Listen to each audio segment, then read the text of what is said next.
Bismillahirrahmanirrahim.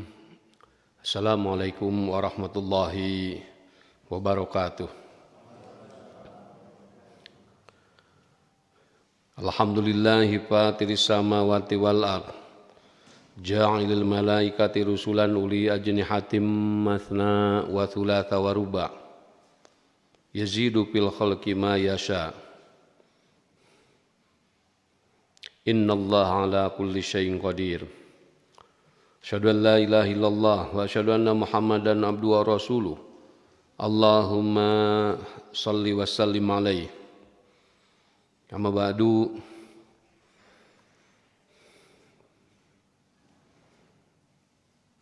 Para jamaah sekalian, hadirin rahimakumullah.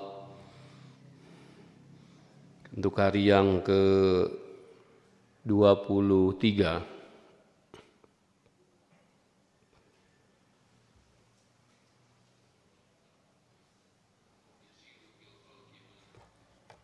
Ramadan tahun 1442.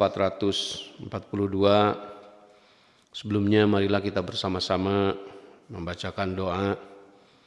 Allahumma innaka afuwun tuhibbul afwa fa'fu anni. Allahumma innaka afuwun tuhibbul afwa fa'fu anni. Allahumma innaka afuwun tuhibbul afwa fa'fu anni. Ya Allah, Engkau Maha Pemaaf dan Engkau mencintai permaafan, maka maafkanlah kami semua.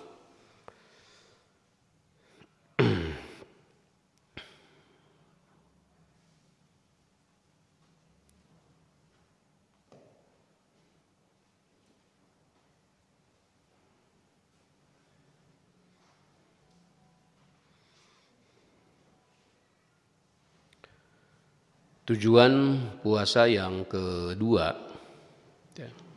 setelah kemarin kita bersama-sama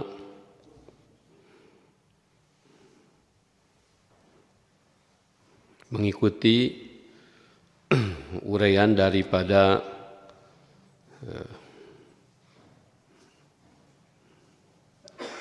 penjelasan atau yang disampaikan dari ayat 185 surat Al-Baqarah, yaitu yuridullahu bikumul yusra. Yuridullahu, Allah menghendaki, bikum kepada kalian al-yusra, kemudahan.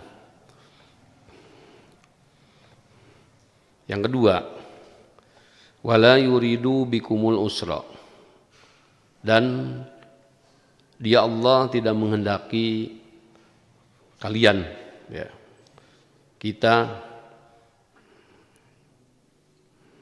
menjadi sulit. Artinya bisa dipahami juga,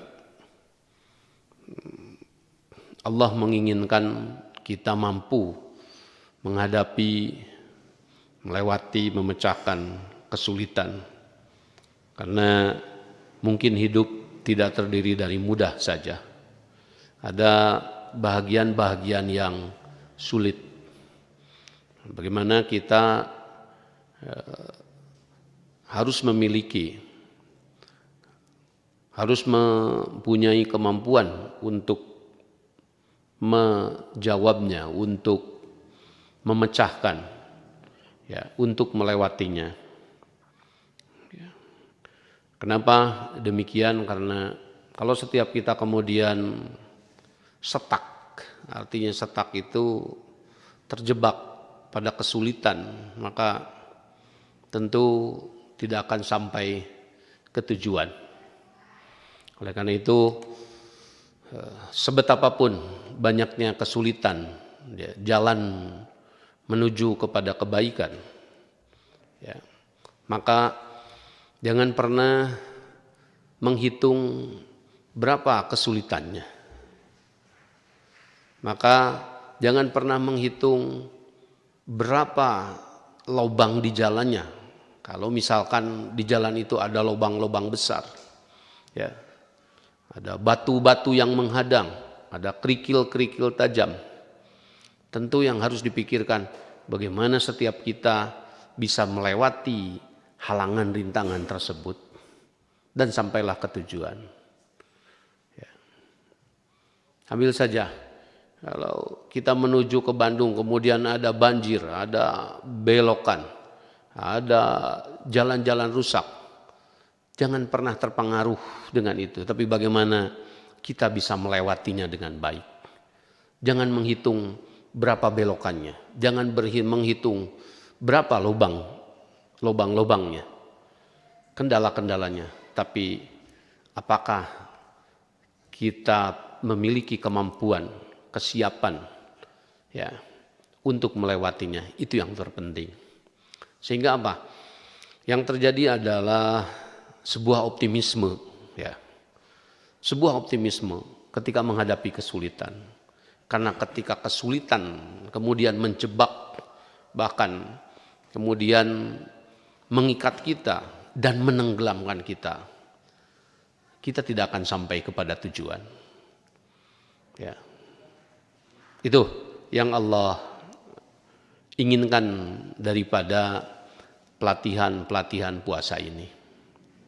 Ya, jadi satu, kita dilatih ya agar menuju kepada kemudahan.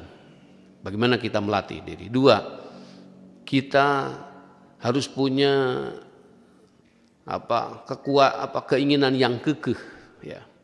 Keinginan yang tidak mudah patah. Ketika satu atau seringkali kita menghadapi kesulitan, maka siapkanlah semua itu akan kita lewati ya. Karena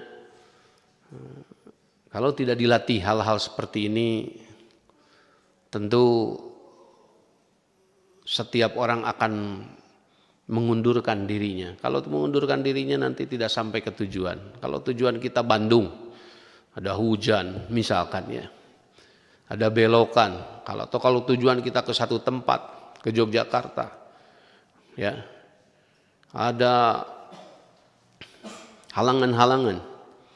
Kemudian kita tidak memiliki kekeh ya, tidak memiliki mental yang kuat, maka tentu kita akan mengundurkan diri. Naudzubillah kalau itu terjadi. Bagaimana kalau tujuan itu tadi untuk menciptakan kesejahteraan?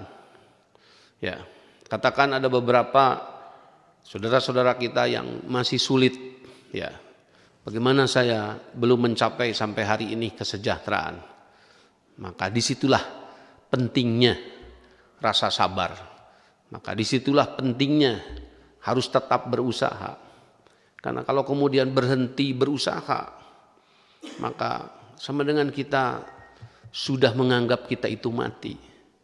Ad-dunya darul amal. Dunia ini tempat kita berbuat. Lalu kalau kita tidak bekerja hanya karena sulit, maka kita sudah menganggap diri kita itu mati. Kalau tidak bekerja, maka tidak ada perbuatan. Kalau tidak ada perbuatan, tidak ada pahala. Ya. Kalau tidak bekerja, tidak ada perbuatan. Kalau tidak ada perbuatan, tentu kita tidak akan berharap. Karena hanya setiap orang bisa berharap atas perbuatan yang baik yang sudah dilakukan. Petani, nelayan berharap saat jaringnya sudah turun. Petani berharap saat sudah ditanam itu benih. Pedagang berharap saat menjajakan dagangannya dan saat toko itu dibuka. Kita tidak memaksa pembeli ya, untuk membeli barang kita, tapi jauh di lubuk hati yang dalam kita berharap ada pembeli saat kita dagang. Nah, hal-hal seperti itu. Ya. Ini supaya apa? Ya, Allah menginginkan supaya kaum muslimin itu dableg ya. Tahan banting ketika menghadapi kesulitan. Kenapa? Karena kalau mudah kalah ya bahaya ya. Kalau mudah kalah rugi buat kita sendiri ya, buat keluarga kita. Maka ketika tadi menghadapi kesulitan, Yang harus lebih diperbesar itu optimismenya. Kayak kita mau ke Pamengpeuk, dari Garut sini mau ke Pamengpeuk, hujan apa, optimis saja sudah. Ya, sesuaikan ritme perjalanan ya, kalau hujan nanti jangan cepat-cepat misalkan. Hati-hati di jalannya. Karena juga kalau tidak hati-hati, malah kita bukan sampai ke Pamengpeuk, sampainya kemana? Ke rumah sakit, ke UGD. Itu salah satu contohnya. Naudzubillah kalau demikian ya. Ya, seimbangkan dengan kemampuan kita masing-masing. Ya. Oleh karena itu, setiap kita tidak boleh kecil hati. Ya. Kita harus memiliki hati-hati yang besar. Kenapa? Kita harus memiliki hati yang besar. Ya. Kalau kita merasa bahwa diri kita itu bodoh, bukankah kita akan mengikuti Allah yang maha pintar, yang maha alimun, yang maha khobirun. Sudahlah, belajar saja sama dia. Wattaqullah, bertakwalah kepadanya. Wa yu'allimukumullah, nanti dia akan mengajari kalian. Ya. Aduh, saya takut, saya risih, saya tidak pernah sekolah dulu, saya tidak pernah belajar dulu. Jangan takut. Ya, besarkanlah hati kita. Kita akan ikut kepada Allah yang maha pintar. Ya. Kalau kita takut, kita miskin, kita melarat. Wah, saya ini, ayah saya tidak punya apa-apa. Keluarga saya, keluarga kecil. Ya. Mereka tidak punya sawah, mereka tidak punya kebun. Mereka kerja serabutan. Bagaimana saya bisa maju dan berkembang? Jangan takut. Kalau kita mengikuti Allah, kalau kita menjadi pengikutnya Allah, ya, menjadi yang beriman kepadanya, bukankah Allah maha kaya di atas yang maha kaya?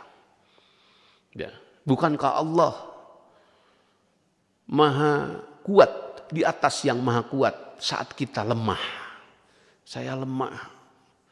Ya, sementara yang lain kuat dengan apa-apanya. Bukankah Allah mengajari Nabi Musa, menguatkan Bani Israel bagaimana menghadapi kekuatan yang dimiliki oleh Fir'aun? Maka oleh karena itu disinilah pentingnya besar hati. Karena yang semahamalnya itu optimisme, karena yang semahamalnya itu kebesaran hati.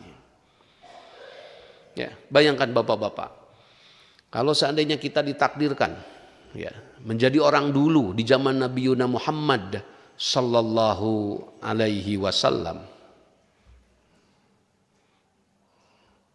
di mana tanah yang tandus, tidak banyak tumbuhan meskipun ada di situ. Di mana tanah yang tandus secara umum, tidak banyak air ya yang curcor seperti di kita. Tapi bagaimana mereka bisa meraih kesejahteraan? Itu luar biasa. Kekuatan ya, pikiran yang dibentuk oleh wahyu, kekuatan keinginan yang dibangun oleh wahyu. Orang-orang dari tanah tandus, dan itu bukan Bizantium ya seperti yang di Turki, dan itu bukan Romawi. Sampai hari ini kegagahan Bizantium dari bangunannya sampai hari ini, keagungan, kebesaran dari Romawi masih tegak berdiri. Sampai hari ini piramida yang dibangun oleh Fir'aun masih kokoh berdiri. Meskipun terkikis sedikit-sedikit oleh faktor cuaca dan alam. Tetapi ribuan tahun yang lalu masih megah berdiri. Orang Mekah, orang Madinah tidak ada tempat yang besar kecuali hanya sebongkah batu. Ka'bah saja, tidak besar itu pun. Baru setelah direnovasi, yang bangunannya hanya persegi 4. Dan bukan semua orang masuk ke Ka'bah situ. Hanya dikitari saja Ka'bah itu. Bukan semesti masjid seperti yang kita tempati saat kita sekarang beritikaf ini. Bukan seperti itu. Hanya sebongkah batu. Tapi luar biasa, dari situ muncul perubahan. merubah seluruh tatanan dunia. Dari situ muncullah ide-ide baru bagaimana mengelola kehidupan yang seharusnya dan sesungguhnya. Jatuhnya kekuatan Bizantium, jatuhnya kekuatan Romawi. Berkibarlah Islam, berkibarlah sistem, berkibarlah metode. Ini sesuatu hal yang luar biasa. Tentu ya saya secara pribadi dan kalaulah kita bersama-sama ya kembali meraih sebuah ya tugas besar, alangkah bahagianya kalau misalkan kita dan bangsa Indonesia menjadi satu bangsa yang memberikan perubahan kepada dunia, satu bangsa yang bisa memberikan kedamaian pada dunia. Dan itu disponsori oleh kita, luar biasa. Itulah hidup yang terindah. Si kecil, si miskin, si orang yang tidak punya apa-apa. Nabi Muhammad awalnya, dia yatim dan dia tidak berharta karena hartanya sudah habis dipakai penebusan oleh kakeknya. Untuk hidupnya ayahnya Abdullah. Tapi dari orang kecil itu dan pengikutnya pun pertama sekali hanya diikuti orang-orang kecil. Tapi bagaimana mereka dibesarkan, bagaimana mereka dibentuk optimismenya menjadi menggelinding bola salju yang besar, tercatat di dalam sejarah. Ini adalah sesuatu yang indah dalam hidup. Itu diantaranya. Maka oleh itu tentu ya, ketika setiap orang ingin mencapai tujuan, maka jangan pernah lelah menghadapi dan melewati rintangan. Jangan pernah lelah menghadapi dan melewati kesulitan. Kalau itu tujuannya untuk kebaikan. Karena ketika kita tidak sampai, apa jadinya? Kalau tidak sampai kepada hal-hal yang baik. Yang baik itu apa? Nyaho. Yang baik itu apa? Bisa. Yang baik itu apa? Boga. Kemudian kalau kita berhenti, ya, tidak belajar, sudah dulu tidak sekolah, sudah dulu tidak mesantren, sekarang tidak belajar, bodohnya bukan kuadrat lagi, ya. Jadi kuadrat bodohnya, paham tidak? Sudah dulu bodoh karena tidak sekolah, tidak mesantren, sekarang tidak belajar, bodohnya nambah lagi. Naudzubillahi min dzalik. Sudah dulu karena tidak banyak latihan, sampai setua ini pun masih belum bisa, masih belum mampu berjamaah. Lalu kalau tidak melatih diri, ya, nanti akan menjadi apa? Semakin tidak becus hanya untuk melakukan hal-hal seperti itu saja. Naif. Kalau dulu hanya menghambur-hamburkan uang, tidak pandai menabung. Hanya karena memang sulit, ya, kemudian berhenti. Sekarang saja miskin karena tidak menabung. Lalu apakah ini akan dilanjutkan sampai akhir hayat? Paling tidak stop sampai hari ini.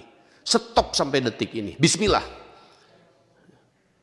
Melalui spirit Ramadan hari ini, melalui spirit Ramadan tahun ini, saya akan mengejar kemudahan-kemudahan itu.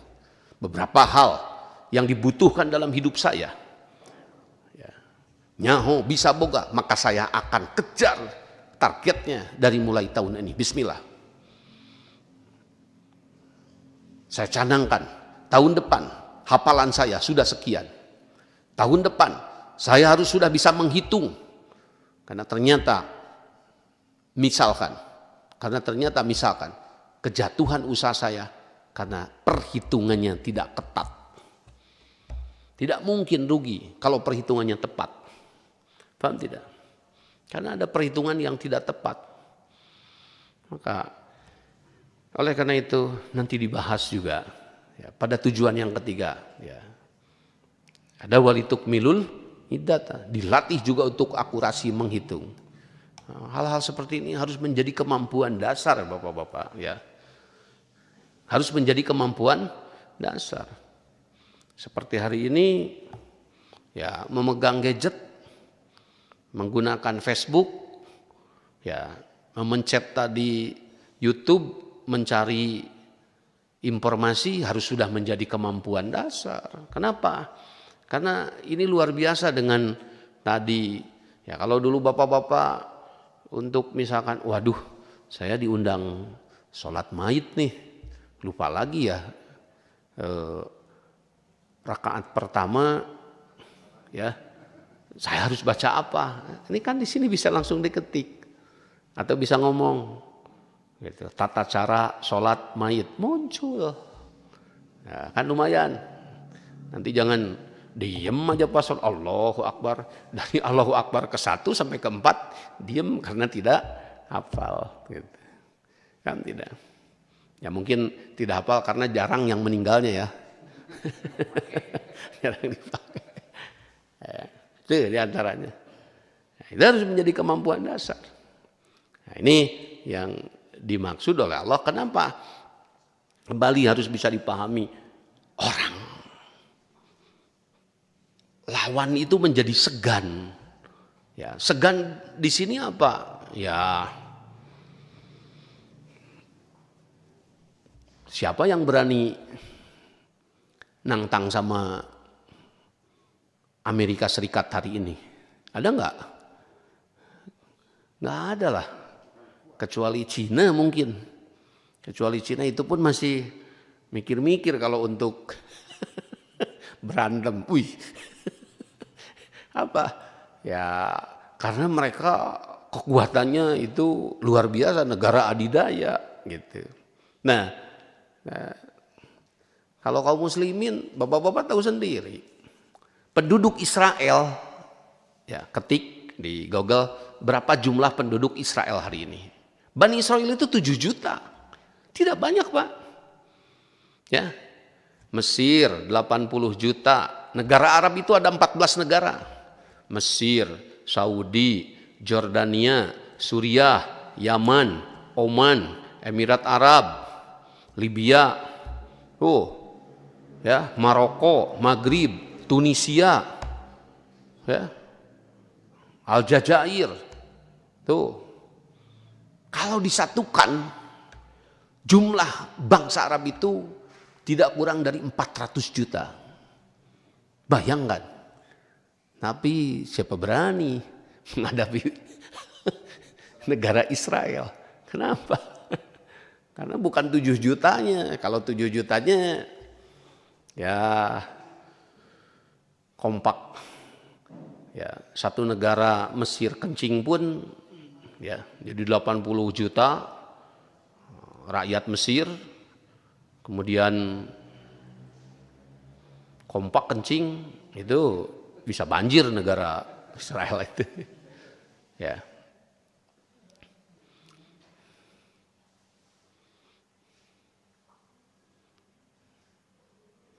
Paham tidak? Ini ya.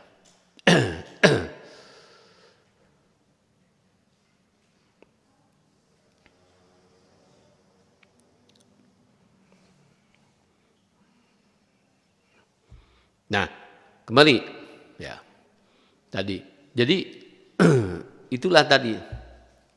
Kembali lagi ya, bagaimana spiritnya itu yang harus lebih besar. Karena begini Bapak-bapak, saya sampaikan ya Ibu-ibu. Yang mahal itu bukan dunianya. Yang mahal itu bukan hartanya. Ini supaya semakin besar ya harga diri, kemudian supaya semakin besar usaha kita. Yang mahal itu kan kitanya Pak. Yang mahal itu kitanya. Kalau kitanya tidak produktif, kitanya tidak punya pola, tidak punya cara bagaimana mengelolanya, ya bukankah sering kita melihat tetangga kita yang katanya 7 turunan hartanya tidak akan habis. Hari ini anaknya sudah miskin. Berarti apa? Harta itu tidak menjadi jaminan. Ya.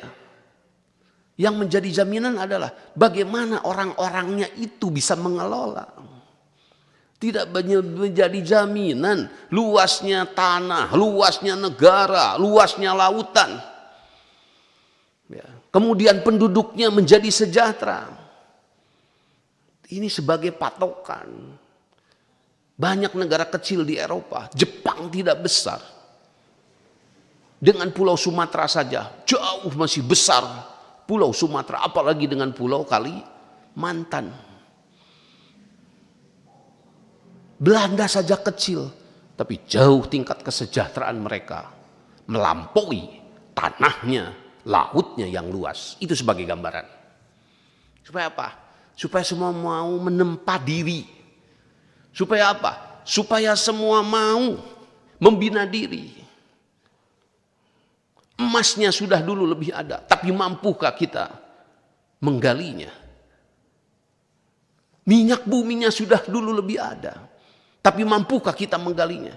Atau emas sumbernya, atau minyak bumi sumbernya kita jual karena kita tidak mampu mengelolanya, dijuallah ke asing.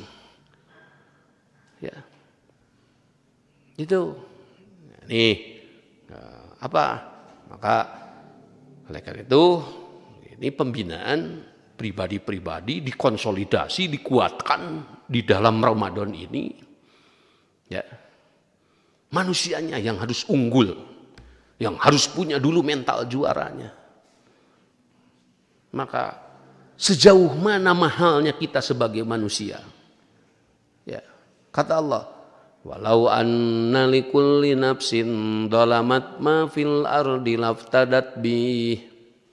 Kalaulah seorang manusia kemudian dia terlibat kejahatan, dia menjadi penjahat dan dia tertangkap dan dia memiliki segala yang ada di bumi, tentu dia akan menebusnya dengan seluruh kepemilikannya. Yang penting dia tidak dihukum. Artinya apa? Lebih mahal manusianya.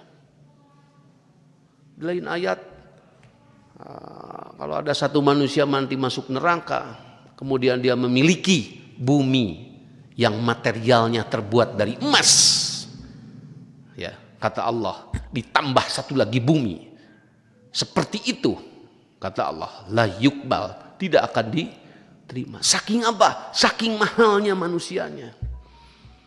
Maka oleh karena itu kita harus menghargai kepada diri kita yang sudah Allah ciptakan. Semua Allah ciptakan min alakin, ya, dari segumpal darah.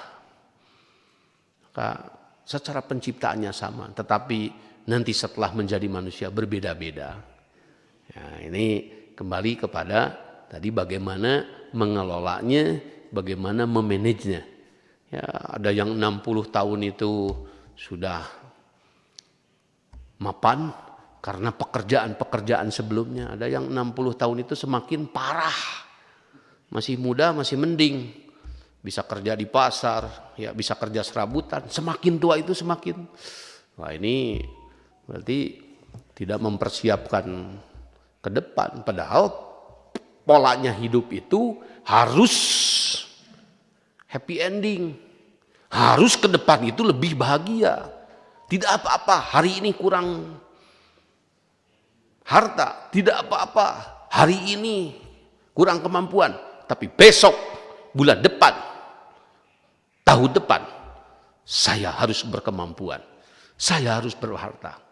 Jauh hidup lebih ke depan, lebih banyak membutuhkan biaya ketimbang hidup hari ini. Masih muda 30 tahun, tidak banyak biayanya. Belum nyeri cangkeng, belum sakit pinggang, belum asam urat, belum ada kolesterol. Tapi kalau sudah 40 ke atas, 50 ke atas, 60 ke atas, itu kadang-kadang setiap pekan mesti jajan ke dokter. Bukankah hidup ke depan lebih mahal biayanya?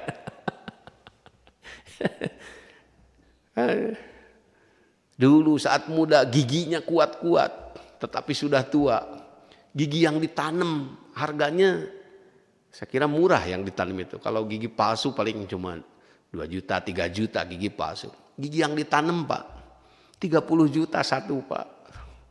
Yang ditanam, yang dibor dulu, gitu. Dimasukin mur ke dalam. Itu 30 juta satu. Coba kalau kali 10 gigi.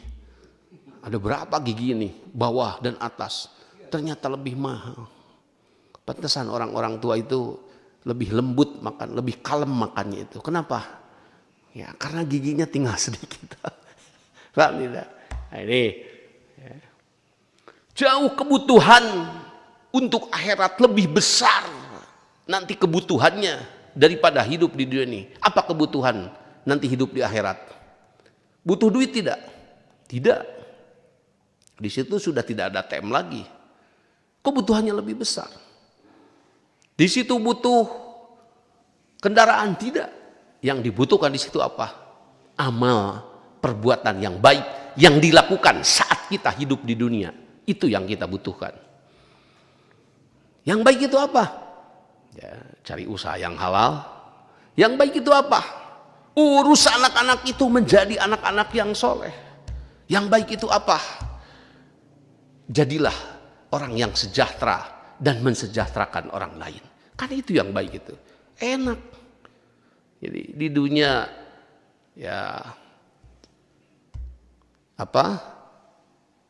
Terhormat, di akhirat nanti juga terhormat. Kenapa? Atas perbuatan-perbuatannya tadi. Nah, maka oleh karena itu tentu tiket-tiket ini ya, tiket-tiket ke surga itu tidak akan dapat bagi orang-orang yang sulit melakukan kebaikan.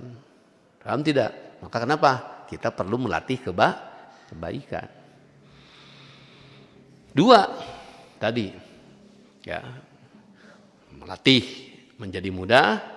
Yang kedua tadi kita mempersiapkan bagaimana tidak mundur saat datang kesulitan. Bismillah, dan jangan dihitung, wah ini banyak kesulitan, wah ini jangan.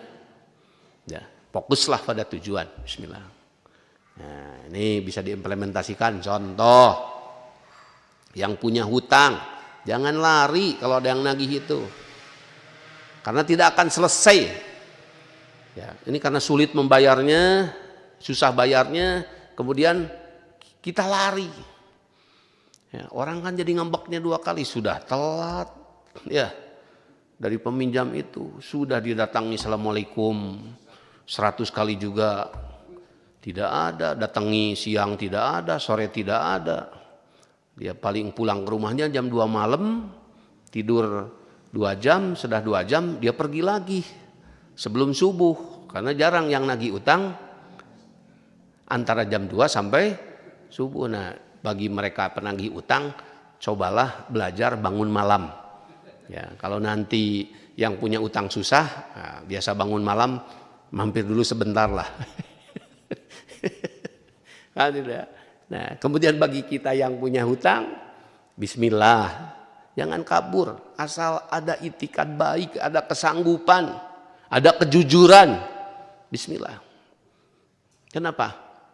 Karena apabila yang menghutangkannya itu orang mukmin, orang muslim, kemudian saudaranya meminjam, saatnya membayar dia kesulitan, apa yang diarahkan oleh Allah? Wahai orang yang menghutangkan kepada saudaramu saat kesulitan, ya, tapi bukan rekayasa, ya, sulit benar. Panadiratun ila maisarah, berilah mereka tempo sampai mereka mudah. Ya, itu tentu, maka kenapa ya kalau di bank juga jadi persoalan, karena memang tidak dihadapi, Pak. Padahal kalau dihadapi datang, Pak, saya untuk bulan ini susah, gimana nih?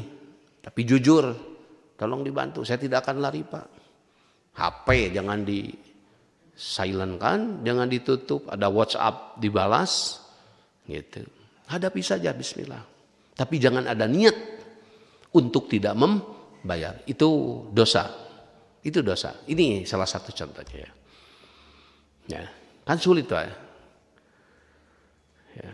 Kesulitan yang lain, ini ngebina anak ini sulit, susahnya minta ampun, dia bandel, ya saya sampaikan, Emang anak saya juga tidak sulit.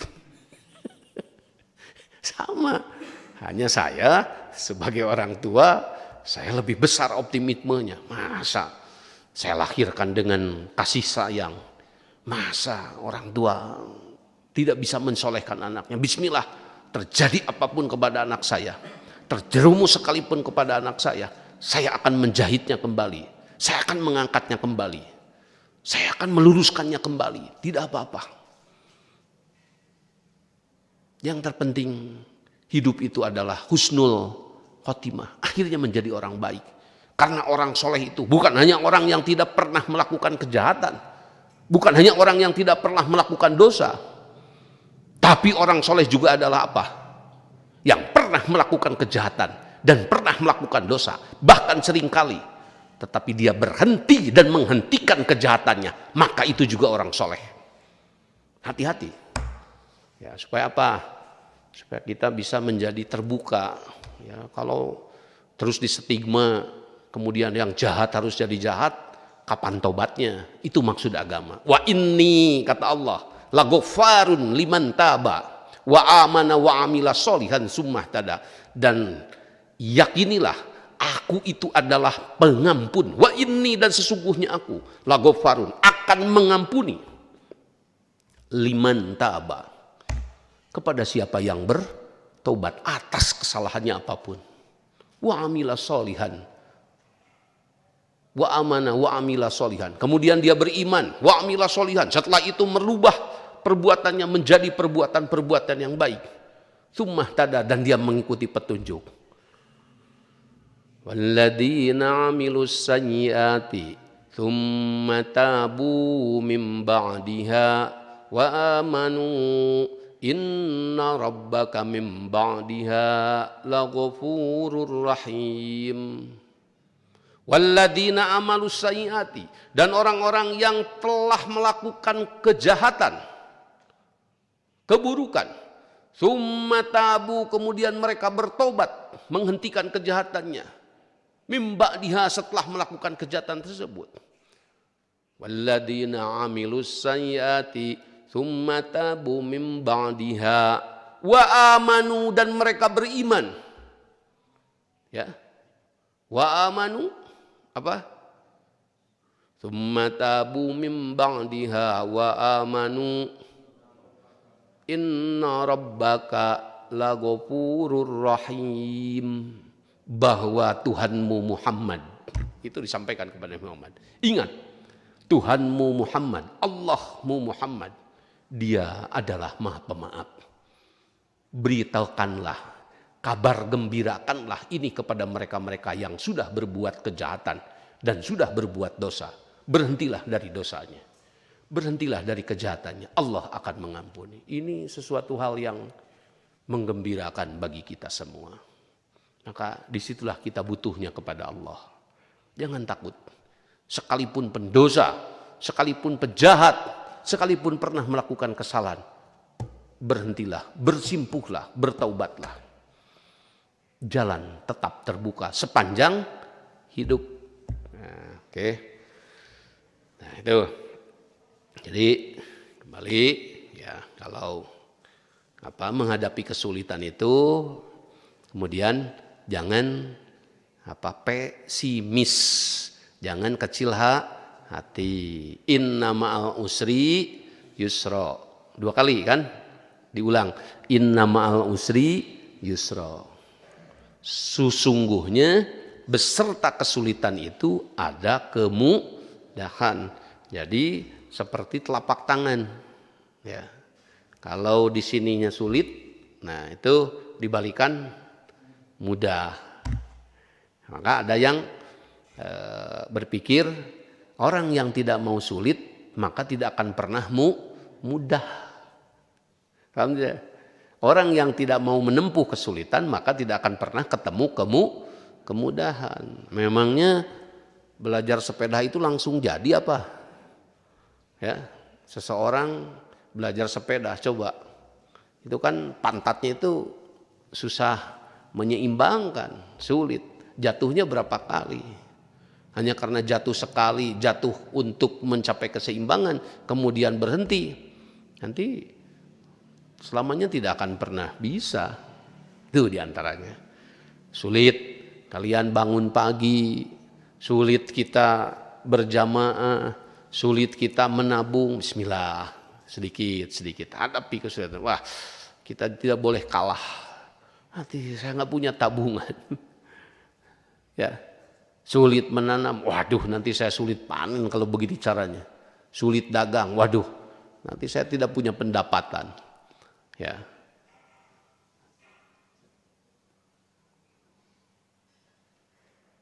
Nah, ini tujuan yang kedua, wala yuridu bikumul usra. Allah tidak menghendaki kalian ya dengan agama ini, dengan program-program Allah menjadi sulit, tetapi Allah menginginkan kalian mampu memecahkan, mampu melewati, mampu menghadapi kesulitan. Inna ma'al usri yusra. Inna ma'al usri yusra. Ingat, beserta kesulitan ada kemudahan. Ya. Tuh, ya, mengenai apa tujuan atau sasaran yang kedua. Ya, yang kedua ini. Nah, ini sudah nomor 1. Ya. Ini mampu memecahkan kesulitan, mampu menghadapi kesulitan. Ya, tujuan puasa. Wala yuridu bikumul usra. Ya, harus semakin semangat ya bapak-bapak. Tentu ini adalah sebuah langkah ya, sebuah metode yang mumpuni ya, metode yang jitu yang kalau kita disiplin, saya yakin tahun depan masa bapak-bapak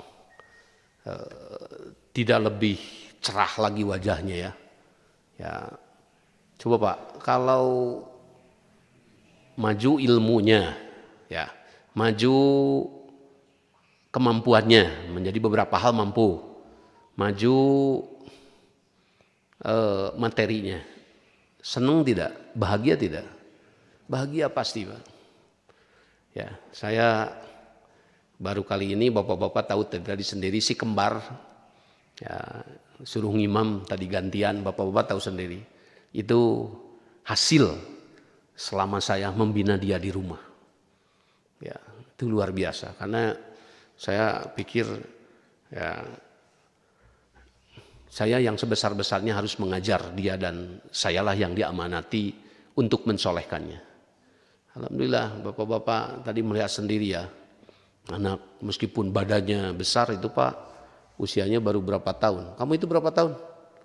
Baru 16 Pak, 16 itu sudah bisa, saya bahagia sekali gitu. Setelah melewati hari yang panjang, waktu yang panjang, anak 16 tahun, kadang-kadang kalau seusianya dia lihat di luar sana itu, waduh, masih ugal-ugalan, masih apa gitu. Itu kan kebahagiaan Pak ya. Coba kalau terus terlampah lagi, jadi setiap tahun itu kebahagiaan itu bertingkat karena ada progres. Ini yang dikatakan nikmat diantaranya ya, banyak nikmat mungkin yang lainnya.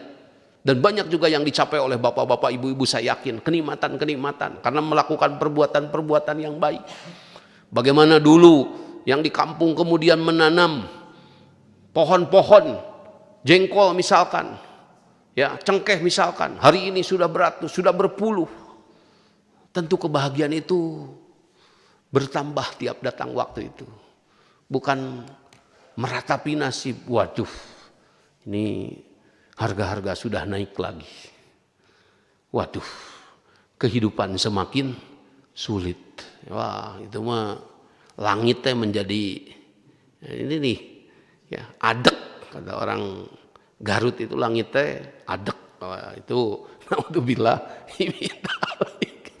langit sebegini luas Waduh, langit sana ya. Dinasirah langit. Artinya apa? Sumpek.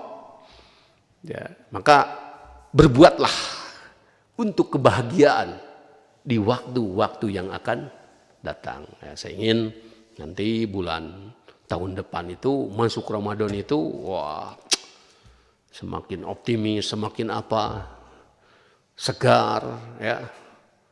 Gitu. Tentu itu bisa diusahakan tidak? Kira-kira bisa. Kita diberi kok waktu untuk usahanya. Wahum yastarikhuna fiha rabbana akhrijna na'mal salihan ghairal ladzi kunna na'mal awalam nu'ammirkum ma yatadakkaru fihi man tadakkar wa ja'akumun nadhir fadhuqu fama lidh-dhalimina min nasir. Saatnya nanti kelak orang-orang yang sudah berada di neraka, mereka berteriak kepada Allah Subhanahu wa taala, "Ya Allah, kembalikanlah aku sekali lagi ke dunia. Aku akan berbuat apa yang menguntungkan, apa yang bermanfaat bagi aku. Dan aku tidak akan berbuat sesuatu yang merugikanku. Kembalikanlah aku sekali lagi." Bagaimana Allah menjawab? Awalam nu'ammirkum ma yatadakkaru fihi man tadakkaru wa ja'akumun nadhir. Bukankah engkau aku dulu beri kamu waktu, beri kamu umur? Bukankah itu yang aku lakukan? Kenapa dengan waktu itu tidak engkau manfaatkan? Dan datang juga orang-orang yang mengingatkanmu, para rasul, para nabi. Maka sudahlah, Faduku, rasakanlah kesakitan, rasakanlah kepedihan atas apa yang sudah engkau perbuat. Faduku famalid dhalimina min nasir. Tidak ada penolong hari ini bagi orang-orang yang jahat dan orang-orang yang dolim. Nah, maka oleh karena itu kabar baik. Yang sudah jahat, yang sudah salah, yang sudah dosa, mumpung masih di dunia, berhentilah dan bertaubat. Nah, nanti Allah berjanji apa? Yubaddilullahu sayyi'atihim hasanat. Nanti Allah akan mengganti keburukannya, diganti dengan kebaikan. Seperti siapa? Sayyidina Umar. Tidak ada yang jahat lebih Sayyidina Umar. Orang Mekah cuma menghadang pengikutnya. Sayyidina Umar bodoh. Kamu itu bodoh, kata saya. Kalau mau ngadang gerakan kaum muslimin bukan pengikutnya. Sini, aku bawa pedang. Aku penggal kepala Muhammadnya, pimpinannya. Karena itulah penggeraknya. Nabi Muhammad, Sayyidina Umar itu orang yang gentle. Aku bunuh Muhammadnya, bukan pengikutnya. Dia kejar, berangkat, ketemu salah satu sahabat yang sudah masuk Islam. Mau kemana Umar? Ngebunuh Muhammad. Ya, jangan dulu ngebunuh Muhammad lah. Itu adikmu juga sudah jadi pengikutnya. Perempuan. Waduh, yang benar katanya. Ya, iya, coba datengin adik perempuanmu. Datangi adik perempuannya. Nah, ketika itu adik perempuannya sedang membaca Al-Quran. Nah, dobrak pintunya. Mana? Coba lihat Qurannya. Katanya. Adiknya yang biasanya penakut diceritakan, lihat orang sembelih kambing aja dia bisa pingsan, tapi dia tampil, jangan kakakku, ya Umar kakakku, janganlah engkau memegang tulisan ini, tidak baik, lebih baik kau bunuh aku saja. Waduh, jatuhlah pedang Sayyidina Umar, dan dia memohon ke adiknya, antarlah saya kepada Muhammad. Semua orang takut saat sampai kepada Muhammad. Waduh, ini Umar ini pemberani. Umar ini orang tegas dan orang kasar. Ya, orang tidak pandang bulu. Sampai para sahabat pun khawatir dan takut. Tapi Nabi tersenyum, biarkan saja dia masuk. Mana Muhammad? Mana Muhammad? Karena Nabi sudah dulu diberitahu oleh malaikat Jibril kejadiannya. Disitulah Sayyidina Umar menyatakan keislamannya. Ya, jadi seorang pembunuh dan tiba akhirnya pada setelah Nabi wafat, Sayyidina Umar menjadi khalifah, menjadi pemimpin kaum muslimin. Itu hebatnya. Paham tidak? Ya, mungkin dosa bapak-bapak, ibu-ibu belum sebesar dosa Sayyidina Umar. Ya, Sayyidina Umar itu anak perempuannya saja ada yang mengatakan 7 tahun atau 12 tahun kalau tidak salah. Karena aib orang Arab punya perempuan, anak perempuan, dia kubur hidup-hidup pada umur 7 tahun. Dilemparkannya boneka, masuk ke situ, kemudian dikubur. Itu gagahnya Sayyidina Umar dengan kejahatannya. Gitu. Kalau dia setelah menjadi Islam, ya, dia sering menangis karena ingat kejadian itu, bagaimana anaknya meronta, usia yang 7 tahun perempuan dikubur hidup-hidup. Dia menangis atas kesalahannya dan menyesalnya, itu luar biasa. Ya, jadi ini harus besar hati ya. Nah ini ya tentu sulit bagi Sayyidina Umar ya untuk mengakui kejahatannya.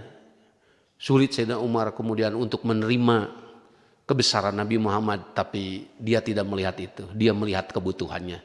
Lebih baik saya menjadi orang yang salah kemudian bertobat. Lebih baik saya akhiri kejahatan ini dan merubah diri menjadi orang baik. Itu luar biasa.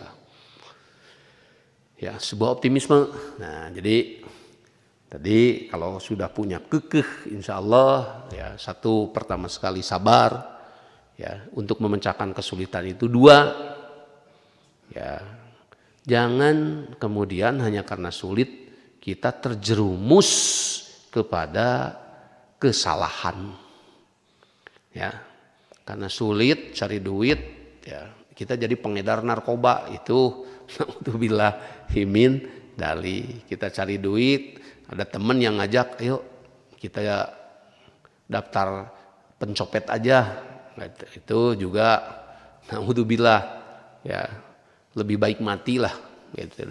Dan harus yakin ya sebetulnya rezeki itu lebih terbuka bagi mereka-mereka yang mau bekerja.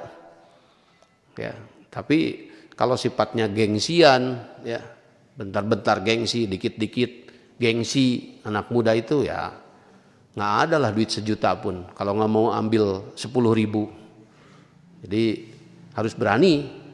Kalau ini ada kerjaan upahnya kecil, daripada nggak punya pendapatan, bismillah aja dulu lah.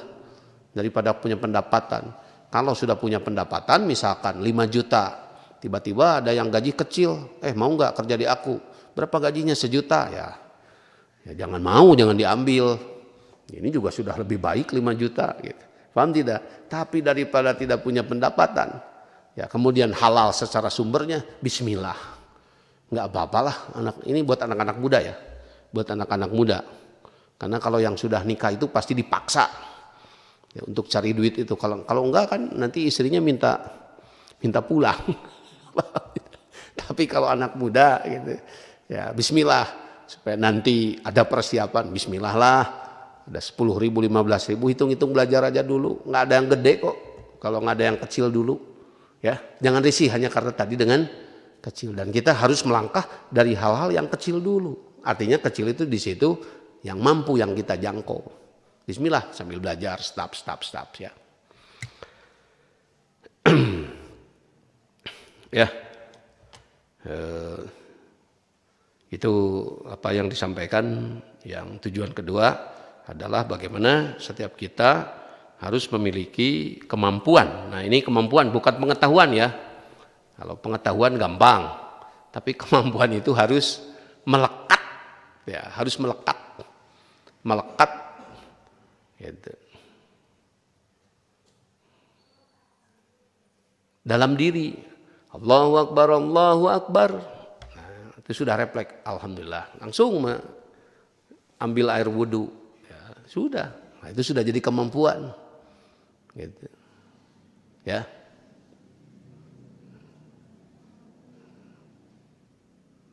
Kalau belum punya kemampuan kan ya susah. Kayak penonton di tribun, wah. Kalau di Persib, kalau menang Persib nu aing, lamun eleh goblok anjing. Itu salah satunya. Ya kan bukan begitu, emang juga nendangnya juga susah. Tapi kadang-kadang penonton bisa lebih pintar daripada pemain, paham tidak? Itu. Dan kalaupun penonton diberi ruang waktu, bawa ke mana itu siap bolana, ya mungkin bisa 10 jendol kalahnya juga. Itu salah satu contoh. Jadi ini kemampuan memecahkan kesulitan itu ya, satu, menenangkan diri saat ketemu kesulitan. Wah ini hujan, wah ini banjir. Satu, pertama sekali jangan panik kalau ketemu kesulitan, ya. Dan jangan takut, ya. Tujuannya jelas. Kemana nih tujuannya? Ya. Tujuan kita itu apa? Nyaho, bisa, boga, sudah itu saja. Nah, tentu diraih sedikit-sedikit, kanyahonya diraih sedikit-sedikit, ya. Ya, alhamdulillah banyak saudara-saudara kita yang tahun ini baru mencoba mengikuti i'tikaf. Dari dulu saja katanya dengar i'tikaf itu bagaimana, berdiam diri di masjid itu bagaimana. Nah, karena mungkin melihat ada beberapa yang melaksanakan i'tikaf sendiri, datang jam 10, ada yang jam 12, kemudian setelah itu tidur. Ada yang sampai jam 3 pulang, ada yang diterusin sampai jam 4 gitu. Nah, lama-lama kadang-kadang bosen juga ya gitu. Jadi acara besar, momen besar 30 hari, tapi pelaksanaannya pribadi-pribadi. Coba kalau bapak-bapak, ya per aja lah. Kalau ngelaksanain yang Ramadan di rumah sendiri-sendiri, ya, itu bagi masyarakat tentu tidak mudah. Ya, apalagi yang belum bisa baca Quran misalkan. Nah, tapi kalau diselenggarakan secara ini, ya dikoordinir, ada IO-nya, ada penyelenggaranya, ya insya Allah i'tikaf ini menjadi menumbuhkan spirit motivasi, seneng. Wah bener, karena nanti ada cerita-cerita katanya dulu para sahabat kalau sudah sampai di penghujung bulan Ramadan itu mereka itu sedih ditinggal oleh Ramadan. Kalau kita kenyataannya alhamdulillah. Kenapa? Ya karena juga memang kurang bisa dimaknai kadang-kadang puasanya itu, ya alhamdulillah isuk madagang somro deui. Nah kenapa dulu sedih? Nah tentu mari semua jamaah, ibu-ibu, bapak-bapak kita ikuti sampai akhir. Kira-kira apakah nanti setelah di penghujung kalau ini diikuti, kesedihan saat berpisah dengan Ramadan itu terjadi pada kita? Ya saya tidak tahu, ataukah bisa terjadi ataukah bisa tidak. Tapi mudah-mudahan kita bisa merasakan, merekonstruksi apa yang sudah pernah dulu Nabi dan para sahabatnya. Setiap ketika Ramadan di penghujung, seluruh para sahabat merasa sedih ditinggal oleh Ramadan. Nah barangkali nanti kita bikinkan testimoninya ya, karena ini juga ada di Zoom.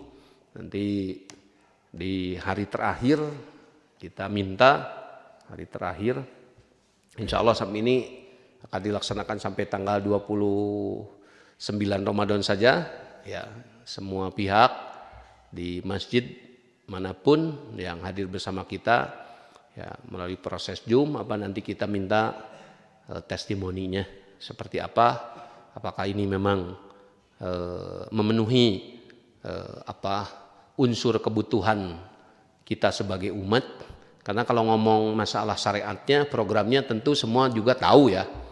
Semua juga tahu bahwa i'tikaf ini adalah bagian dari syariat, bagian dari program. Tetapi apakah ini bermanfaat mengisi kebutuhan kita atau enggak lah, cuma ngabisin waktu aja, ya sudahlah bubar lagi aja juga nggak apa-apa. Paham tidak? Kenapa? Karena kita hanya ingin berbuat sesuatu itu yang memenuhi kebutuhan, ya kebutuhan rohani, kebutuhan nanti langkah, menjadi ada motivasi, itu diantaranya. Oke. Ini saya ambil contoh kecil saja di sini ya. Ambil contoh kecil. Ini ada saudara baru kita dari Indramayu. Saya baru ketemu di masjid tahun ini ya, Mas. Mas kira-kira mengisi tidak kebutuhan? Bagus tidak? Ada manfaatnya? Ada maslahatnya tidak acara-acara seperti ini ya? Gitu. Besar mas-masmatnya. Ya. Mang Giman. Mang Giman ini kan tadinya ini yang ada preman insap itu Mang Giman. Ini besar nggak Mang Giman manfaatnya yang dirasakan Mang Giman setelah usia semakin ya menambah ya, kemudian juga sudah punya anak, sudah punya cucu. Ada ketenangan tidak setelah ini. Nah, itu kan sesuatu yang luar biasa kan. Nah, mudah-mudahan saja testimoni seperti itu nanti muncul dan nanti bisa ditampilkan pada tanggal 29 di JUM. Tolong ke panitia JUM, seksi JUM nanti untuk mempersiapkan di akhir penghujung pada malam tanggal 29. Dan tentu sekali lagi saya terima kasih yang sebesar-besarnya kepada seluruh kesepuhan, seluruh kedKM-an, seluruh para pengusaha yang besar ataupun yang kecil, seluruh yang menopang, yang sudah bersedekah, yang sudah membantu terselenggaranya acara ini. Saya mendoakan mudah-mudahan atas segala yang sudah dikeluarkan, disedekahkan oleh bapak-bapak sekalian menjadi kebaikan yang besar di sisi Allah Subhanahu wa taala. Dan ini adalah yang bukti, yang wujud bahwa dengan apa-apa yang sudah bapak-bapak dukungkan, ternyata antusiasme masyarakat ya, antusiasme umat luar biasa ya. Saya semakin yakin bahwa agama ini adalah kebutuhan. Agama ini adalah kebutuhan. Ya. Maka lanjut ke pertanyaan. Alhamdulillah banyak pertanyaan masuk di kolom komentar live Facebook. Pertanyaan pertama dari Masjid Al-Ikhlas Ujung Berung. Pertanyaannya adalah bagaimana cara membangun spirit dan optimisme anak milenial di keluarga agar terbentuk dan terbangun jiwa raganya yang berakhlak sesuai arahan AA? Terima kasih. Ya, optimis itu ya tentu kepada kebaikan ya, optimis itu. Jadi bagaimana membentuk setiap kita ya, bukan hanya anak-anak, bagaimana hidup lebih optimis gitu. Melihat tidak kebaikannya.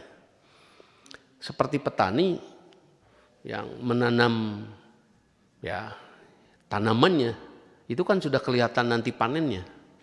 Ya, misalkan nanam tomat, optimismenya apa? Harganya 5.000 harganya. Ya, kemudian yang menanam cabai ya, harganya apa? Waduh, mudah-mudahan 100.000, semangatnya begitu ya. Jadi ke situ. Padahal juga kata saya jangan kalau 100.000 mah nanti kasihan rakyat yang belinya juga kemahalan. Tapi ada optimisme ya, berhasil lah ya. Ya, orang yang berangkat ke sekolah optimismenya apa? Ya, optimismenya kira-kira orang yang berangkat ke sekolah optimismenya apa hari ini? Punya ijazah, dapat pekerjaan ya, rata-rata begitu. Belum ada yang punya optimisme begini. Saya punya teman Pak, punya teman, dia mau dagang pompa air, sekolah dulu di ITB. Sekolah dulu di ITB. Hanya untuk dagang pompa air. Jarang itu.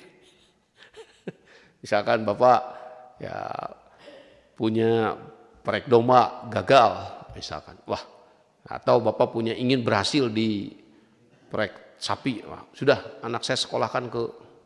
Tapi maksudnya bukan bekerja di orang, tapi diharapkan dia menjadi menemukan formula-formula mengurus sapi. Nah itu, nah bagaimana itu diceritakan kepada seorang anak, bagaimana itu diceritakan juga saya ceritakan kepada bapak-bapak. Nah yang jelas bapak-bapak hari ini juga optimis. Ya, kenapa?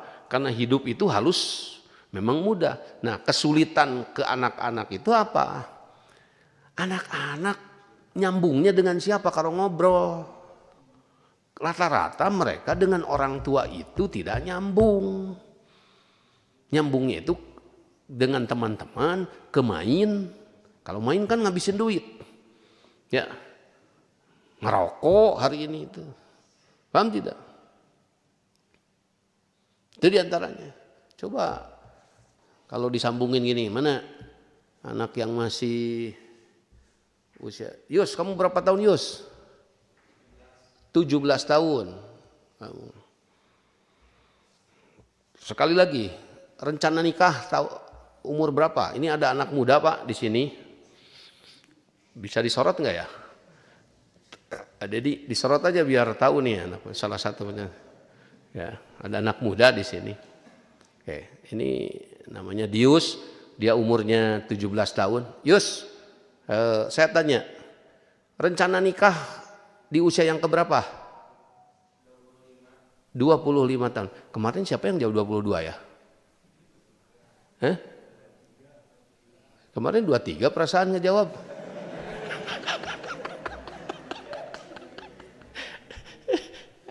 Dua tiga nih 25 nih, bulatkan lagi. 25, betul. Nah, ini dicatat nih, banyak orang nih nanti. Oke, 25.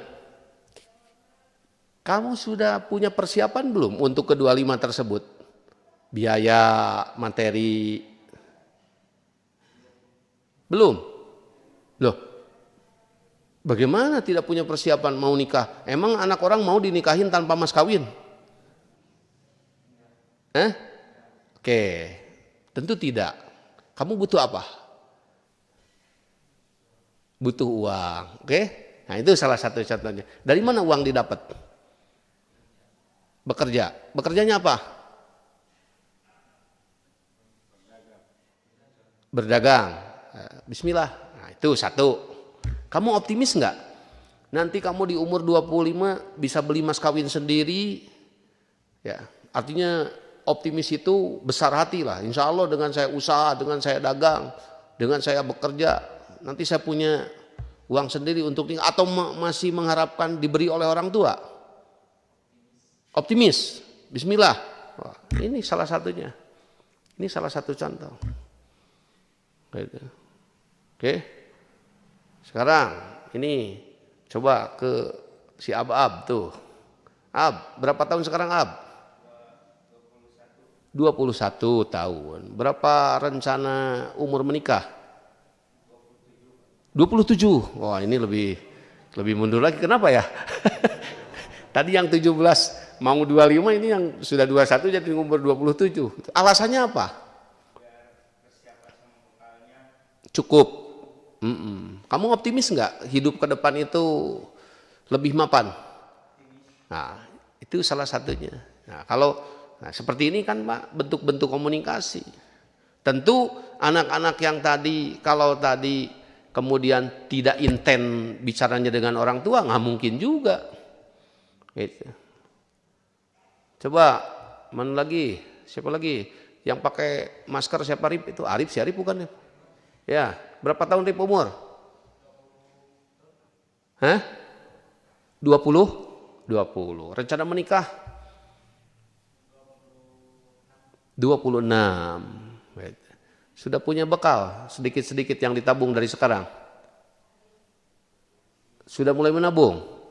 Sudah mulai punya pendapatan? Ya, alhamdulillah, itu diantaranya. Nah, tentu tadi membangun optimisme itu bagaimana menjelaskan ke depan ini ada kebaikan yang harus diraih. Ya, salah satu contoh saya ajak ngobrol lagi. Ini bapak-bapak yang kehidupannya minim, katakan ya minim, hanya cukup sajalah, tidak berlebih. Nah, punya tidak optimisme bahwa anak saya, ya jangan disedot kalau bapak-bapak, boy, ini mah umum ya, bukan, ya tadi mah buat anak muda. Jadi punya tidak bapak optimisme bahwa anak saya, kalau saya hari ini minim, tapi insya Allah anak saya sudah saya persiapkan, sudah saya kasih spirit motivasi bahwa nanti ke depan dia akan lebih mapan dari saya. Nah, itu juga pertanyaan yang mungkin masih dalam tanda kutip ya. Ada beberapa mungkin saudara-saudara, bapak-bapak yang khawatir. Nah ini masalah juga kesulitan ya. Seharusnya apa? Seharusnya optimis saja, bismillah, sampaikan ya. Kalau ayahmu dulu ini karena mungkin banyak keterbatasan, tapi nak, ayah ingin sampaikanlah itu. Saya dulu, ayah saya tidak melimpah secara harta, tapi dia memberi saya kekayaan secara spirit. Saya tidak pernah dikasih pesimis oleh beliau, selalu untuk optimis. Bismillah kata beliau. Bismillah kata beliau. Yang kaya itu adalah Allahnya. Menjadilah orang yang berusaha selalu. Yang pintar itu Allahnya. Menjadilah orang yang selalu belajar. Tidak akan ada yang punya ilmu tanpa belajar. Tidak akan ada yang punya harta kalau kemudian tidak mengkasabnya. Bismillah. Nah, itu dibesarkan. Sehingga saya sering juga bapak-bapak secara pribadi jatuh beberapa kali usaha, tetapi sekali saya jatuh, 1 kali saya bangun. 2 kali saya jatuh, 2 kali saya bangun. 1000 kali saya jatuh, 1000 kali saya bangun. Kenapa? Karena kalau saya berhenti, apa jadinya ya? Bismillah saja. Hidup ilahuluk, bekerja dan berbuat. Nah itu ya, insyaallah. Lanjut. Pertanyaan selanjutnya dari Saudara Mukti. Assalamualaikum, izin bertanya, apakah ada batasan waktu dalam memulai iktikaf di masjid? Oh ya, batasan waktu itu ya, ini kan seperti kita dimulai bismillah dari jam 10 sampai nanti pukul 3 kurang 15 menit. Jadi kalau sebelum waktunya ya, karena sudah meniatkan secara bersama-sama, jangan keluar dari arena ya. Jangan keluar dari arena. Jadi waktunya tadi silakan setiap orang mau mengambil kemudian yang 2 jam, yang 3 jam itikaf. Tetapi kalau di zaman Nabi dulu itikaf itu adalah siangnya malamnya 10 hari terakhir itu. Nah, mudah-mudahan saja ya ke depan kalau sudah mampu, karena terus terang hari ini kalau kita mengambil sama siangnya ini belum mampu ya. Kenapa? Bapak-bapak harus tinggal di masjid selama 10. Waduh, harus ada sabun untuk mandi, untuk apa? Persiapannya ya luar biasa. Tapi mudah-mudahan di tahun-tahun atau waktu-waktu yang datang kita diberi kemampuan, dan ini sekarang kita mengambilnya malamnya saja. Itu pun dari pukul 10 mulai sampai pukul banyak saudara-saudara kita yang hanya mengambil masuk pukul 12, jam 1 pulang. Ya, itu juga termasuk itikaf, termasuklah ya, hanya untuk tadi pembelajaran dulu. Dan itikaf pada bulan ini adalah sebagai penyempurna puasa. Ya, sekali lagi sebagai penyempurna puasa. Hindari itikaf mengejar-ngejar Lailatul Qadar. Ya, karena Lailatul Qadar itu tidak usah dikejar, tidak dikejar pun dia turun. Kalau Nabi dan para sahabatnya kemudian mengejar-ngejar Lailatul Qadar, nanti begini. Nabi kan dikasih tahu pasti. Nah, ini Lailatul Qadar tahun ini datangnya tanggal 25. Woi, para sahabat, tiarap aja dulu. Soalnya apa nih? Ini Lailatul Qadarnya tanggal 25. Bang, itu mah pencari Lailatul Qadar. Ya, bukan begitu. Tapi memang seperti yang sudah disampaikan, ini adalah, nah ini ayatnya sekali lagi, bahwa itikaf itu sebagai penyempurna puasa. Nah ini ayatnya di Al-Baqarah 187. Summa atimmus yama, kemudian kalian sempurnakanlah puasa kalian, kemudian sempurnakanlah puasa kalian ilal laili, sampai malamnya dengan melaksanakan iktikaf di masjid. Paham tidak? Dengan melaksanakan iktikaf di masjid. Jadi ini adalah sebagai penyempurna puasa. Lalu bagaimana itu zakat fitrah? Zakat fitrah itu adalah program 1 Syawal dikeluarkannya. Program Syawal. Kalau ini iktikaf masih program Ramadan. Bismillah ya. Gitu. Nah, insyaallah ya, orang yang beriktikaf 10 hari malam, ya, mau tanggal 2, mau tanggal ganjil, mau tanggal genap, pasti ya kita kebagian. Insya Allah ya, harus besar hati ya. Itu harus besar hati. Kemudian kalau ada yang nanya kemarin, gimana ciri-cirinya orang yang dapat kebaikan? Ya, kebaikan Lailatul Qadar, wajahnya cerah, optimis. Wah, itu orang ciri-ciri dapat kebaikan. Bagaimana yang tidak dapat, kucem? Itu saja.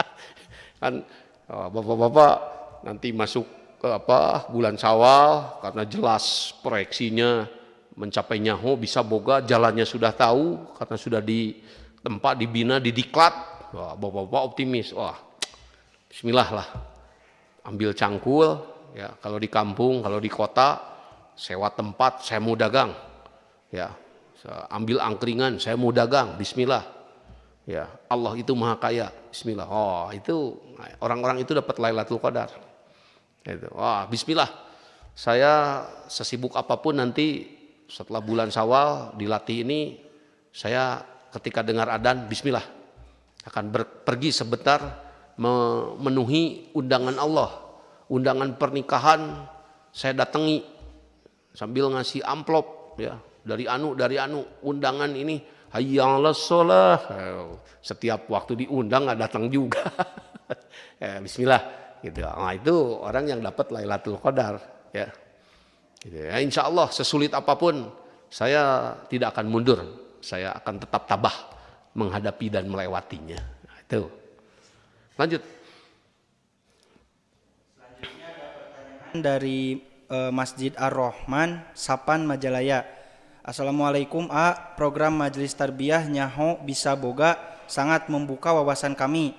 Pertanyaannya, kami sebagai jamaah minoritas, bagaimana kiat-kiatnya untuk menjalankan program Nyaho Bisa Boga dan untuk mengajak program tersebut di daerah kami? Oke, ini ya, Nyaho Bisa Boga itu bukan program. Ya, saya sampaikan, Nyaho Bisa Boga itu buat tetapi proyeksi tujuan yang kita ingin capai itu, ya, Nyaho bisa boga. Nah, ini bukan program, tetapi ini adalah tujuan. Siapa manusia yang tidak mau nyaho? Paham tidak? Siapa manusianya yang tidak mau bisa boga? Nah, nanti dari sudah ada, katakan ini proyek ya, ini proyeksinya. Ini tuh proyeksinya. Ya. Nah, kalau sudah punya proyek, kita butuh apa? Butuh sarana, butuh sarana. Paham tidak? Nah, apa sarananya? Jalannya untuk sampai ke nyaho. 1 tadi. Nah, lahirlah program. Atau apa program untuk nyaho itu? Yaitu tahfidul Quran. Artinya belajar Quran dan belajar lainnya yang bermanfaat nanti. Ya. Belajar berternak. Misalkan yang kecenderungannya berternak, belajar berdagang, harus diketahui dulu kan nyahonya, ilmunya supaya apa? Ya juga ilmu itu kan menjadi penuntun, ya, menjadi petunjuk, ilmu juga. Paham tidak? Ya, 1 itu programnya tadi, belajar programnya ya. belajar Al-Quran yang pokok, belajar mempelajari tadi penjabarannya oleh Nabi, ya. Paham tidak? Supaya apa? Kan ini Quran ini petunjuk, belajar dagang, ilmunya, belajar apa? Nah, kedua, bisa programnya apa? Pelatihan. Ya, tidak ada lagi. Untuk bisa itu adalah harus ada pelatihan. Beda kalau ini tadi lebih kepada pengetahuan, kanyaho itu belajar. Kalau bisa itu lebih kepada pelatihan seorang menjadi punya kemampuan, punya skill. Oke. Nah, di bidang apa? Sesuaikan saja di bidang yang bapak-bapak dibutuhkan. Tapi kalau masalah ke masjid, semua harus bisa. Usahakan. Ya. Paham tidak? Tapi kalau untuk tadi, apakah saya harus bisa naik mobil, naik motor? Bagus. Apakah juga harus naik pesawat? Ya tuh bayar, mahalnya bayar gitu. Tidak semua orang bisa melatih kemampuan di situ ya, gitu. Oke, bisa bercocok tanam, bisa berdagang, ya. Itu diantaranya. Itu di sini yang dibutuhkan adalah pelatihan. Itu yang harus disiapkan. Yang ketiga, mengenai tadi apa program boga itu? Programnya, ya tadi 1 menanam, oke, programnya lahir. 2 berternak, berdagang, berindustri, bekerja di tempat orang, menambang, ya pasir ditambang, oke, ya emas ditambang, batu bara ditambang, menangkap ikan dan yang lain-lainnya yang halal. Tapi mungkin tidak akan keluar dari situ ya. Ya, menanam apa gitu. Nah, silakan nanti ini program-programnya ini dicoba nanti mana yang cocok buat kita. Oke, lanjut. Jadi nyaho bisa itu adalah proyeksinya ya. Nanti lahirlah program. Lanjut. Selanjutnya pertanyaan dari saudara Imran. Apakah yang dimaksud toleransi dalam keberagaman dan bagaimanakah batasan-batasannya? Toleransi ya kembali lagi, kalau toleransi seperti melihat di surat Al-Kafirun. Lah, lakum dinukum walidin. Artinya setiap orang akhirnya punya kepercayaannya masing-masing. Setiap orang punya agamanya masing-masing, ya. Setiap orang jangan saling ganggu, itu saja intinya toleransi. Karena hidup itu pilihan. Paham tidak? Ya.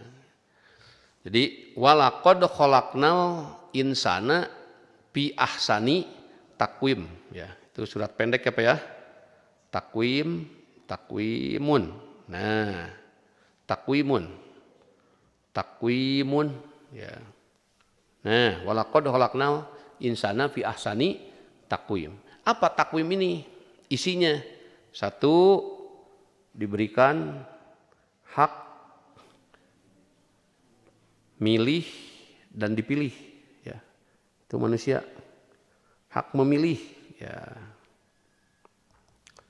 2, diberikan hak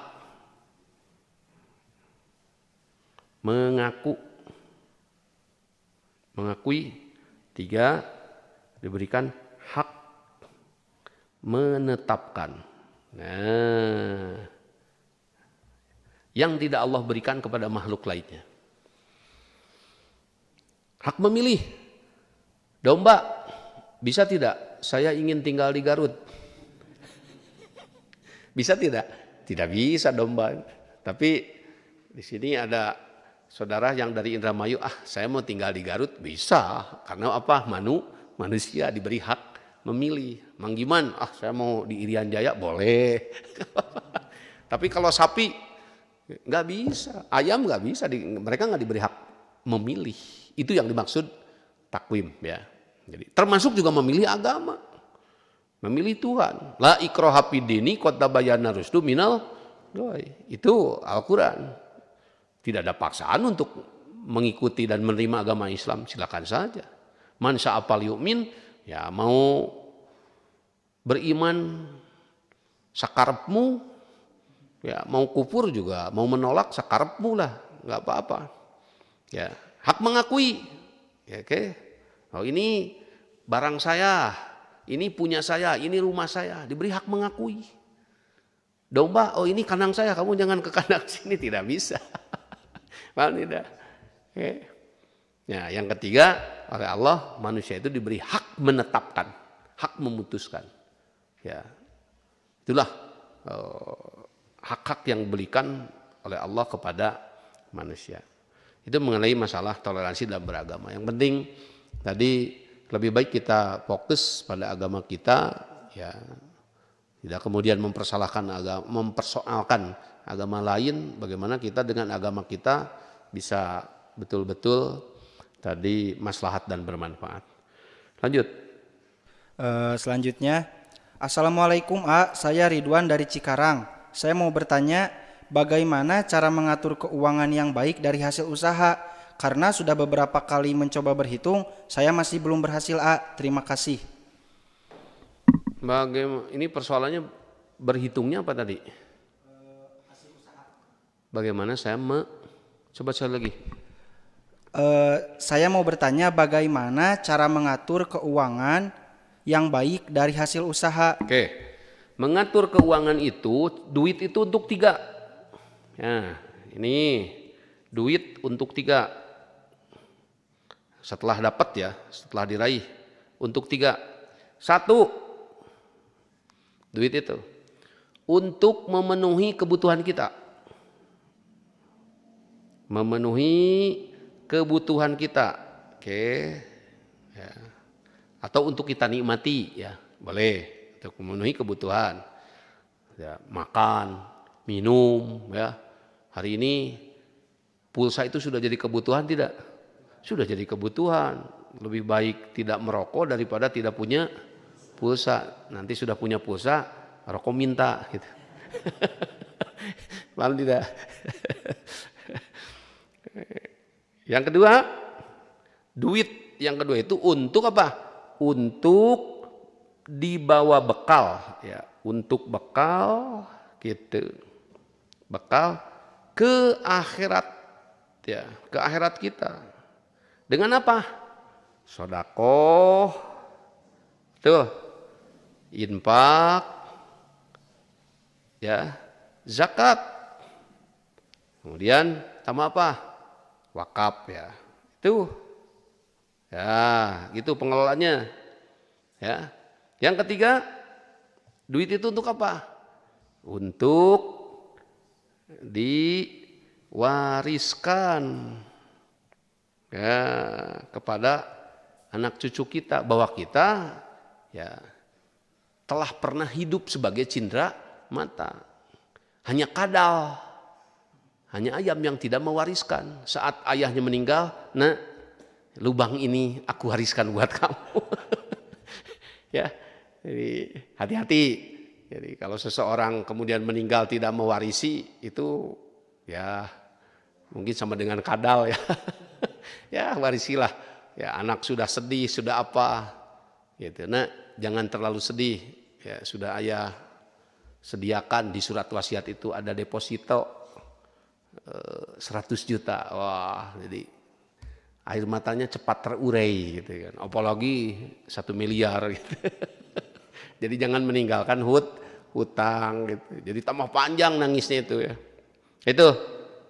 Jadi itu pengelolaan, insya Allah nanti secara profesional untuk kebutuhan sesuaikan, belajarlah mencukupkan pendapatan, ya. Supaya apa?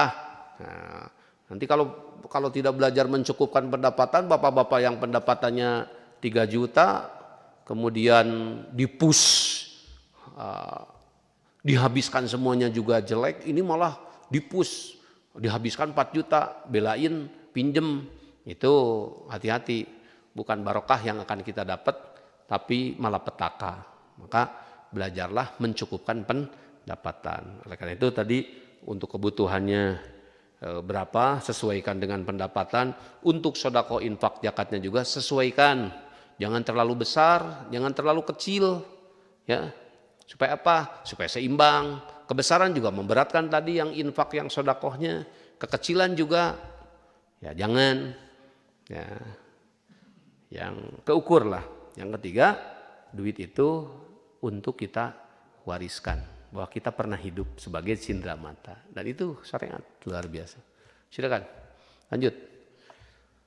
Ke pertanyaan selanjutnya, Assalamualaikum A, saya mau minta tips untuk memurojaahkan Al-Quran. Minta tips untuk memurojaahkan Al-Quran. Oke, dulu para sahabat ya di zaman Nabi memurojaah itu dimuakhotkan bersama, ya kalau bapak-bapak misalkan kan orang itu cocok-cocokan gitu. Saya bandungan ku si A, ku si B gitu. Nah, cari orang yang ngebandungan, yang tadi apa ngebandungan apa ya? Ngebandungan apa nih? Kalimat yang lebih ininya, lebih menasionalnya apa ngebandungan itu?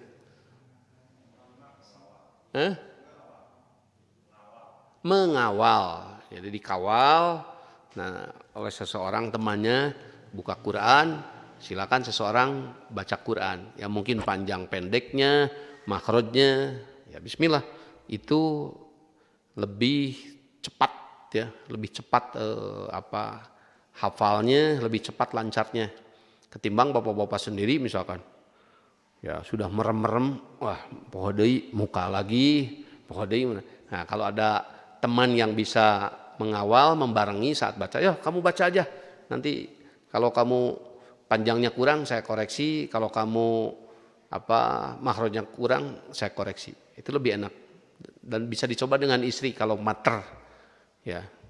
Tapi biasanya kalau dengan istri biasanya ya suka kadang-kadang beberapa suami molotot, ayo. Kadang-kadang kurang toleransi lah, atau istri sama suaminya atau sebaliknya jangan juga ya. Gitu. Ya namanya juga orang minta dikawal gitu ya. Oke. Itu mungkin ini saya absen dulu ya. Ini bersama kita ada dari Kiara Kohok, Ciklet Pamengpek ya. Kemudian juga bersama kita dari Masjid As-Salam Bebedahan Wanaraja. Kemudian Masjid Nurul Jami Al-Huda Ciparehan dari Kecamatan Banjarwangi, Kabupaten Garut. Masjid Ar-Rahman Sapan, ini dari Bandung Timur kalau nggak salah ya. Dari Bandung Timur, Kabupaten Bandung Timur. Masjid Al-Hidayah Tajur, masih Wanaraja Garut. Al-Muhlis Koropeak Sucinaraja, masih Garut. Masjid Salakurai Bayongbong, Garut. Kemudian Masjid An-Naba Cikalongwetan, Bandung Barat. Ya. Kemudian Masjid Al-Kausar Ciklet, masih Garut Selatan. Ini dari mana ya? Galaxy A12 nih. Ini Galaxy A12 nih tulisannya nih. Apa? Oh, Segleng ya, Galaxy. Oh ya, ini masjidnya Segleng, masih Garut Selatan. Ya, masjid apa namanya? Tidak ditulis di situ. Masjid Al-Fatah Cimahi, ya, dari Cimahi. Kemudian Masjid Mubarak Cirongsok Garut Selatan, Kecamatan Cisompet. Masjid Ranca Ekek, ini masih Bandung Timur ya, Bandung Timur, tempatnya Pak Beni.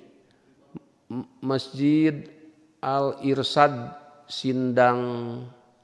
Sindangkerta Cililin, Bandung Barat. Masjid Al-Jihad Siliwangi, ini asuhannya Bapak Hilman ya. Ini masjid asuhannya Pak Ustadz Uus sama Pak Ustadz siapa? Kemana? Satu lagi, apa lagi? Allahu Akbar. Ya. Kemudian Masjid Jami Baitur Rahman. Ini mana nih? Asila paling pink. Ini Pangatikan. Sukabumi ya. Kemudian Masjid Al-Hidayah Karawang, Kelari, Kabupaten Karawang. Masjid Al-Ihsan Cinunuk Wanaraja.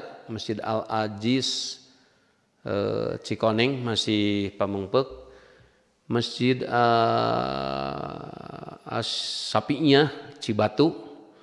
Masjid Al-Barokah Karawang. Lanjut lagi. Waduh. Ini mana nih? Ya, yang tadi Ustadz Iya ya, yang pengasuh dari Masjid Al-Jihad Ciliwangi, Bandung Kulon ya, Bandung Kulon, Khodia. Mana lagi?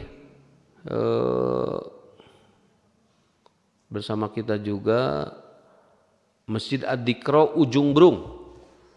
Ya, Masjid Ad-Dikro Ujung Brung. Masjid Al-Bisbah Cikadog Sucina Raja. Waduh, ini dioper-oper lagi terus. Jangan dulu dioper-oper, boy. Ya. Itu mungkin ya kurang lebih sekitar 40 masjidan, Bapak-bapak. Masjid Sargenteng ya. Banyuresmi juga ada.